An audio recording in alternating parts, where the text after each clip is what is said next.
ఏంటి రాస్తున్నావు? కోటయ్య గారి జీవిత చరిత్ర? నువ్వా? అవును నేనే. అసలు ఈ ఊరికి నువ్వు ఎందుకు వచ్చావో తెలుసుకోవడానికి వచ్చాను. చెప్పు, ఎందుకు వచ్చావు? నీకు అనవసరం, చెప్పాల్సిన అవసరం నాకు లేదు. ఓ ఐసి. పోనీ నేను ఎందుకు వచ్చానో చెప్పనా? ఏం అక్కర్లా, నాకు తెలుసు. కోటయ్య గారు మనవడిగా నటించి ఆస్తి కొట్టేయడానికి, అవునా? కరెక్ట్ గా క్యాచ్ చేసావు. 100% అదే ప్రోగ్రామ్. నీకెంత ధైర్యం?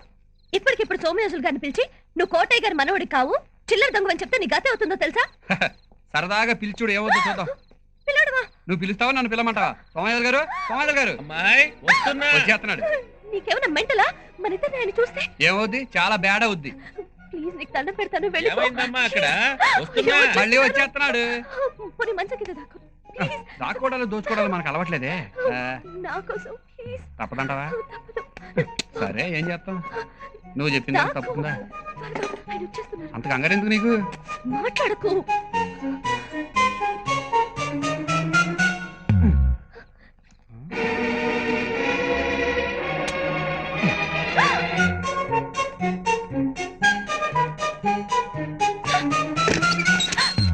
ఏమిటమ్మా పిలిచింది నువ్వేనా?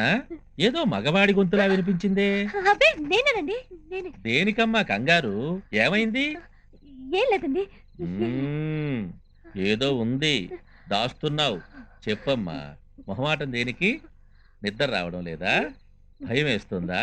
పోనీ నేను నీ దగ్గర కూర్చుని కాసేపు కబుర్లు చెప్పనా? వద్దండి, వద్దు. నా మనవరాల్లాగానే నువ్వు కూడా తమాషా పిల్లవి. అవును, నిన్నొక ప్రశ్న అడుగుతాను, నిజాయితీగా సమాధానం చెప్తావా? ఏంటండి? ఆ కోటయ్య గారి మనవణ్ణి చూశావు కదా, అతని మీద నీ అభిప్రాయం ఏమిటి?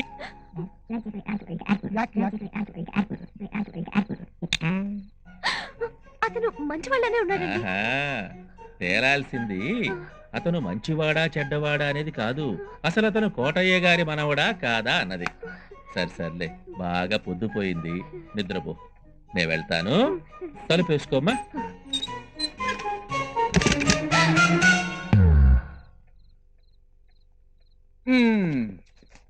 ఇదిగో జర్నలిస్టు, నా గురించి సోమయాజులు గారికి ఏమీ చెప్పొద్దని బతిమాలడానికి ఇక్కడ రాలేదు. నన్ను అప్పచెప్తే నాతో పాటు నువ్వు కూడా దొరికిపోతావని హెచ్చరించడానికి వచ్చాను. అంచేత అతి తెలివితేటలకు పోయి ఇబ్బందులు పడకే, వస్తా. కోటయ్య గారి ఆస్తితో పాటు నీ ప్రేమను కూడా సొంతం చేసుకోవడమే నా లక్ష్యం. జర్నలిస్ట్, నువ్వు చాలా బ్యూటిఫుల్గా ఉన్నావు. మీరంతా నా చుట్టూ చేరి ఆడు కోటయ్య గారి మనోడు అవునో కాదో కూపి లాగమంటే తెగ సంబరపడిపోయి డిటెక్టివ్ యుగంధర్లా తెగ ఫీల్ అయిపోయాను. అమ్మో, ఆడు పెద్ద ముదుర్లండి. ఏంటి ఈనాడు ఆడతో తిరిగి ఇదా నువ్వు తెలుసుకుంది? ఈ డెప్ప కటింగ్ చెప్పమకం చూసినప్పుడే అనుకున్నాను ఈ ఆల్టా డబ్బా గడి వల్ల కాదు ఈ పని. మరి అదే, వాళ్ళు ఒరిజినల్ డూప్లికేట్ తెలుసుకోవడం నేను ఎన్ని తిప్పలు పడ్డానో మీకే తెలుసు. ఏదో ఒకటి చెప్పరా చూద్దాం. ఒకటి కాదు 100 చెప్తాను. మొన్న వాళ్ళు ఏం మాట్లాడుతున్నారు ఇందామని కారణం గారు దొడ్డు కూడా ఎక్కితే పంటలో జరిగింది. బానే ఉన్నావు కదా, సేమ్ పందలాగా. నువ్వు ఉండమ్మా, ఎదవర్ణన్నా నువ్వు మీ మాట అట్టుకుని అసలు శోభనే అవ్వలేదని నలుగురు దగ్గర దొంగ అడిపేసి జాయిన్ అయ్యానా? ఆ నలుగురు అది నిజం అనుకుని నేను అసలు మగోడే కాదనుకుని నాతో చెమ్మచెక్కలాట ఆడేసుకున్నారు. నీతో చెమ్మచెక్కలాట కాదు, కోతి కొమ్మ చాట ఆడుకోవాలి. నేను మీ మనిషిని తెలియకుండా మేనేజింగ్ చేసేసరికి నా ప్రాణం పోయింది. నీ పెళ్ళం పోయిందా?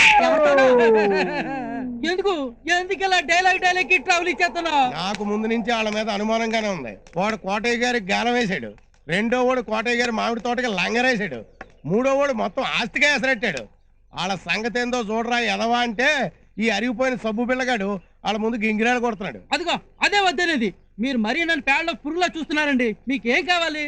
అసలు వాళ్ళు ఎవరు, ఏంటి, ఎందుకు వచ్చారు వగైరా వివరాలు కావాలి. సవరాలు కావాలా? ఏం చేసుకుంటావు? ఊరేసుకుంటాను. జడేసుకుంటావా? బాగోదేమో.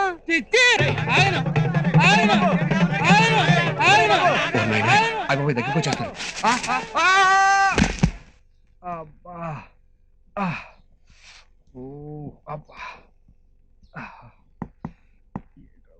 అరే, ఏమిటి కుంటున్నావు? అయ్యో, కాలికి రక్తం కూడా వస్తుందే. కూర్చో కూర్చో. పర్వాలేదండి, చిన్న దెబ్బే. అలాగని వదిలేస్తే తెల్లవారేసరికి సలపరింత పుడుతుంది. అమ్మాయి, త్వరగా తుండుగుడ్డ వేడి నీళ్లు తీసుకురా.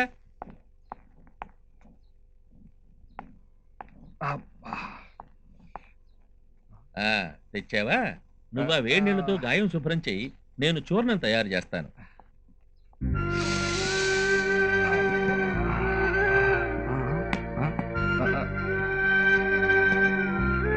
అమ్మా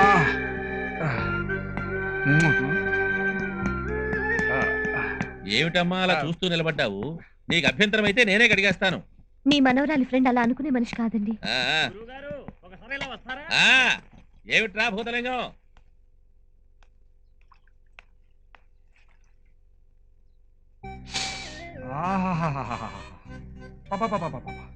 ఏవి హాయిలే అలా.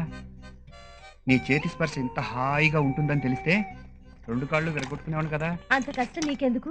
నిజం తెలిస్తే ఈ ఊరు వాళ్ళే చేస్తారులే. పాలు పెరుగు తినక చీవు పడుతుంది. మళ్ళీ రేపొచ్చి కట్టు కట్టించుకో. పెద్దవాళ్ళు మీకెందుకండి శ్రమ? వసంతలక్ష్మి గారు ఉన్నారు కదా, ఆవిడ చూసుకుంటారులేండి. గాయం తగిలింది నీకు, వైద్యం చేసేది నేను. మధ్యలో ఈ పిల్లకేం తెలుసు? ఇంతకీ వెళ్ళగలవా? సాయం కావాలా? కొంచెం సలుపుగా ఉంది, సాయం ఉంటే బెటర్ అనుకుంటాను. సరే. ఒరేయ్ భూతలింగం, ఏమిటి గురువు గారు? వీడెవడు? ఒరే నానాజీ, నా బట్టలు ఉతుకో. ఈ బట్టలు ఉతకను, కావాలంటే వీడిని ఉతుకుతాను. ఏలకలం ఉందా ఇలా అంటున్నాం? అంటలేడు, నేను ఒళ్ళేదు అంకాను. ఏటా ఇది? మీరు ఇలా కొట్టుకుంటూ ఉంటే నేను వంట చేయను. రండి బుద్ధాచారి గారు, టైంకి వచ్చారు. ఏంటి మంచి హుషారుగా ఉన్నారు? శోభనం సక్సెస్? ఏం శోభనం అండి?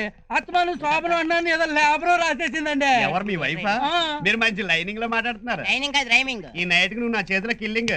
ఏవైనా మీలో మంచి లైటర్ ఉన్నాడండి. లైటర్ కాదు రైటర్. నోరు మీర డాఫర్. అవునండి, నేను ఒక కథ రాశానండి, దానికి టైటిల్ కూడా పెట్టానండి. ఏంటో? లేచిపోయిన పెళ్ళం లేవలేని మొగుడు. సూపర్ గా ఉంది. ఇది మీ ఓన్ స్టోరీలో ఉంది. అవునండి, ఇందులో నా వైఫ్ కూడా వస్తుందండి. కరెక్టే, ఇక్కడికి కూడా మీ వైఫ్ వస్తుంది. ఎక్కడా మనిషి దొరకని మెడకాయ కొరికేస్తాను. అయ్యో బాబాయ్, ఏమండి మావిడిగా నన్ను చూసిందంటే శోభన మాట దేవుడు ఎరుగు. ముందు పేక పిసి చంపేస్తుంది. ఏమండి ఎక్కడ దొక్కడం కొంచెం ప్లేస్ చూపించండి. ఇక్కడ దాకోవటం డేంజర్. ఈ ఇంటికి వెళ్ళడానికి రావడానికి ఒకటే గుమ్మ ఉంది. ఓ పని చేయి, ఏంటో? ఈ ఎర్ర చీర కట్టుకుని వెళ్ళి ఆ దొడ్లో అంటున్నాము. ఈలోగా మీ ఆవిడ నేను మెసేజ్ చేస్తాను. అసలు కాదు మేనేజే. నట్టి మీద తంతిన డ్యామేజ్. నమస్కారం అండి, ఆ. నా పేరు Arun Kumari. Glad to meet you. చిచ్చి, బుద్ధాచారి గారి వైఫ్ మీరేనా? ఆ, అదేంటండి అలా చేశారు? ఏం చేశాను? మీరు శోభనానికి ఒప్పుకోవడం లేదని చాలా బాధపడిపోతున్నాడు. నోర్మై, అంటే మా సుఖ సంసారం గురించి మొత్తం చెప్పేశాడా? మొత్తం స్టోరీ చెప్పేశాడు. వీడి పెద్ద స్వాతిలో సమాధానం ఇచ్చే సమరం అనుకుని. మీ కథ మొత్తం చెప్పేశాడు. ఇక్కడికి ఏమైనా వచ్చాడా? వచ్చే ఉంటాడు.